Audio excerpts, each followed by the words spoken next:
so you should all have a copy of this sheet in front of you. I'm going to go over all the questions, and then in the end, you're going to do some more word problems on your own to practice. Okay, just want to make sure you guys are really good at writing word problems, solving word problems, writing equations from tables, solving equations, things like that. Okay, all right, so this is number 1. So again, the expectation is you are following along with me. You are doing this on your own piece of paper. If the video needs to be stopped because I'm going too fast, go ahead, pause it so y'all can catch up, and then you can start playing it again. All right, so the first one says, write an equation from the information in each of the tables below. Identify the growth or decay rate and the growth decay factor. Now, this table goes left to right. It may help you. I don't know. It may help you to have it go this way. So 0, 1, 2, 3, 1, 2, 4, 8. I don't know. It just may help you to do that. I feel like most of the times they go up and down like the red one, but it's up to you. All right, so again, what you're going to do here is you first want to figure out if it's exponential. And you know it's exponential if you're multiplying by the same thing every single time. Now, in this one, it's pretty obvious that we're multiplying by 2. 1 times 2 is 2. 2 times 2 is 4. 4 times 2 is 8. So we are multiplying by 2 every single time. So the basic exponential function is y equals ab to the power of x, where b is our growth factor. What are we multiplying by every single time? A is your initial value when x equals 0. Well, when x equals 0, y is 1. You can see it in this part here, right? So our equation here is going to be 1 times 2 to the power of x. You could simplify this to 2 to the power of x. This is probably actually the preference, but I would not think less of you if you wrote it this way. Okay, it's perfectly fine. So this is our equation. It is exponential. It is a growth. It's exponential growth because the base of the function, the base of the exponent, is greater than 1 whole. So this is going to be exponential growth. The growth factor is 2. The growth factor is 2 because that's the base. But the growth rate is 1. And the reason it's 1 is because 2 is 1 away from 1. Remember, 2 minus 1 is 1. It's how far, the rate is how far the factor is away from 1 whole. Okay? So let's do it again with number 2. Again, I'm going to write this up and down like this. So x is -1, y is 2, x is 0, y is 1, x is 1, y is 0.5, x is 2, y is 0.25. Now, before I even write the equation, I know that this is going to be decay because my numbers are getting smaller. Okay? But we want to figure out what we're multiplying by. So you take the second term and divide it by the first. So 1 divided by 2 is 0.5. And then we're going to keep that pattern going. I'm going to do the next one, divide it by the one before it. So 0.5 divided by 1 is 0.5. Then I'm going to do the same thing. I got 0.25 divided by 0.5. You put that on your calculator if you need to, but you're also going to get 0.5. That tells me that I am multiplying by 0.5 every single time. If you want to write this as a fraction, as 1/5, you can do that. 0.5 is the same thing. I said 1/5. I meant 1/2. You can write it as 1/2, okay? Exact same thing. All right, so, excuse me. So in the function y equals ab to the power of x, this is our our decay factor. That's the base of our exponent. A is when x is equal to 0. So when x is equal to 0, maybe I should highlight it. When x is equal to 0, y is equal to 1. It's just a coincidence that happened again. So a is 1, b is 1/2 to the power of x. Again, it's probably better that you write it just simply 1/2 to the power of x, but I wouldn't think less of you if you left the 1 there. This is a decay function. All right, so the decay factor is 1/2 because that's the base of the exponent. And the decay rate is also 1/2. And that's just because 1/2 is 1/2 away from 1 whole. Again, the rate is how far the factor is from 1 whole. All All right, number 3, it says write an equation for each situation below, then find the value of the function in the indicated time. So for all of these, we are going to be, I say for all of these, for most of these, we're going to be using y equals p times 1 plus or minus r to the power of t. So the cost of tuition at a college is $12,000 and is increasing at a rate of 6% per year for 4 years. So 6% is 0.06 and the length of time is 4 years. So we'll say y equals 12,000 times 1 plus 0.06 to the power of 4.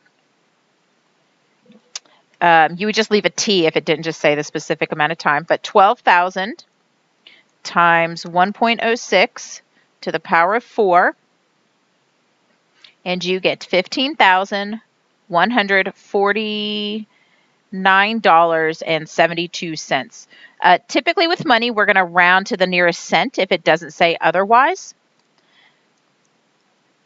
So kind of keep that in mind, but you should get $15,149.72. All right, number 4, the number of student athletes at a local high school is 300 and is increasing at a rate of 8% per year for 5 years.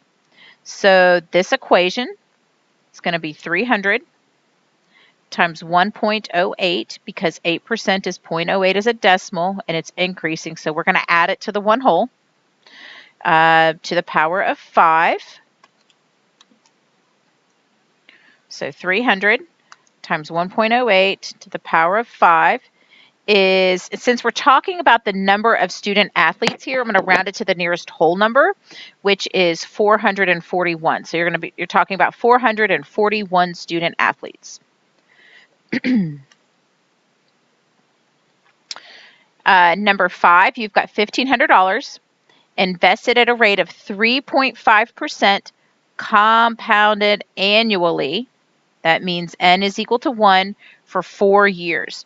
So because this word compounded is in here, this tells us that we're going to use the compound interest formula, which is p times 1 plus or minus r over n to the power of n times t. So this is our initial amount.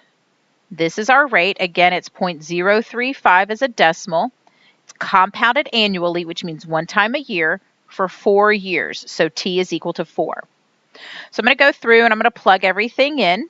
That's 1,500 times 1 plus 0.035 divided by 1 to the power of 1 times 4. Be very, very careful and make sure you put parentheses around this and make sure you include the parentheses around this right here, okay?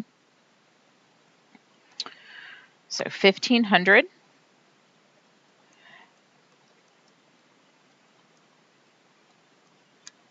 all right, and you should get $1,721.28. Again, we're talking about money, so we're going to round to the nearest cent.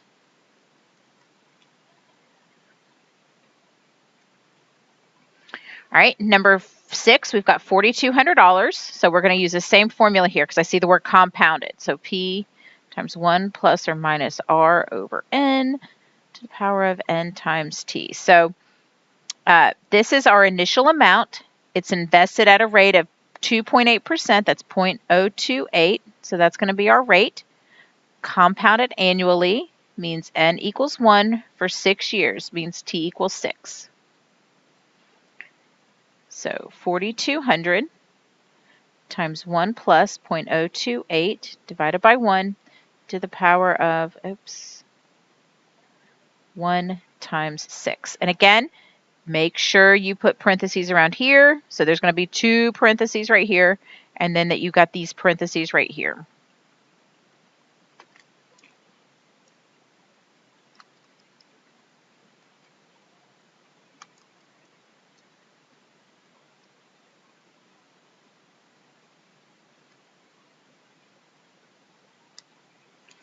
And you should get $4,956.88.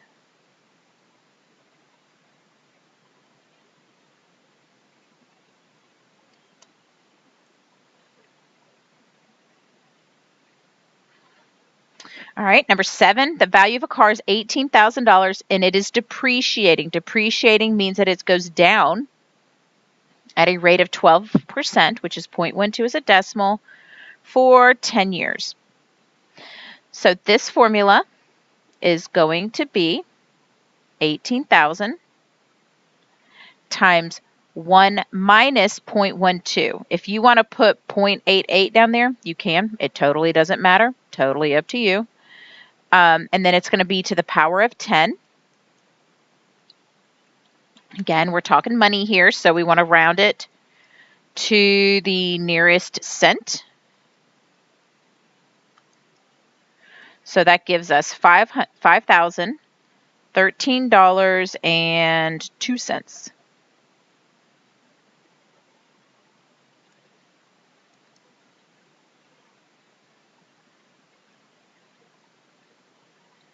All right, now we're talking half-life. Oh, no, we're not. No, we're not half-life yet. Sorry. I'm getting ahead of myself. All right, so here we have the amount of a 10 milligram dose of a certain antibiotic decreases in your bloodstream at a rate of 16% per hour for 4 hours. So our initial amount is 10. It decreases, so it's going down 16%, which is 0.16. Again, if you want to put 0.84 in your calculator instead of putting all of this in there, you can do that. That's just totally your preference. To the power of 4. So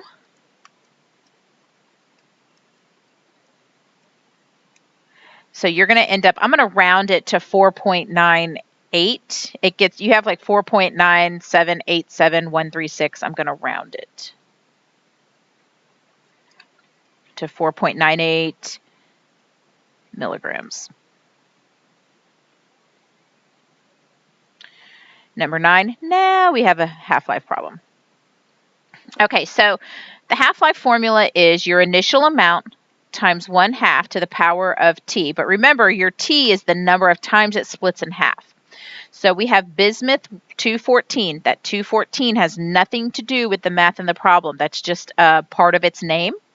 It has a half-life of approximately 20 minutes. Find the amount of bismuth 214 left from a 30. That's yours. Your paper says 30. The cursor got in here when I was screenshotting that. 30 milligram sample after 1 hour. All right, so our initial amount is 30 grams and it's splitting in half. Here's the tricky part. It splits in half every 20 minutes for 1 hour. Well, 1 hour is 60 minutes, right? So it's going to split in half at 20 minutes, at 40 minutes, and at 60 minutes, which means it splits in half 3 times. So our exponent is going to be the 3 here. Now, you didn't have to write it out like that. You could have said 60 divided by 20 is 3 and gotten it that way too. So this is what we're putting in the calculator. And so 30 times 0.5 to the power of 3 gives me 3.75.